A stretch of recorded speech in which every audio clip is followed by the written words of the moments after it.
President, yung nakaraang May 1, yung araw ng manggagawa. Kasi naglilibot ho kami sa Kadiwa Center kasi naglabasan na may 20 kilos ang bigas.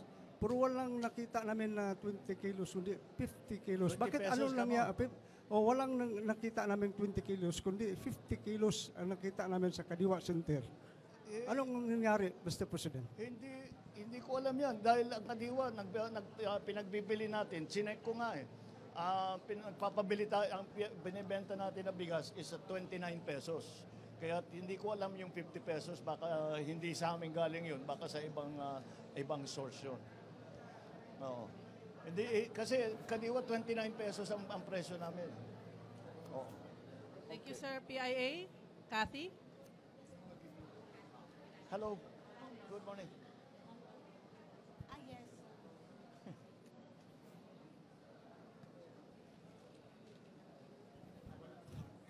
Oo nga eh. Good morning po, Mr. President. May comment po ba kayo doon kay Agent Morales na ano po yung masasabi po ninyo? Mahirap naman bigyan ng importansya yan. You know, this fellow is a professional liar.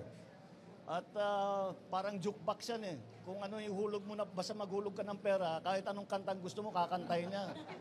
Kaya walang saysay. Tignan mo na lang ang kanyang record.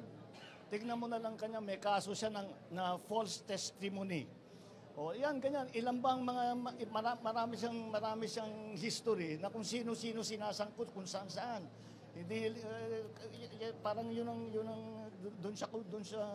hanap buhay yata niya. Kaya professional liar ang tawag ko sa kanya. Thank you, Mr. President. Okay.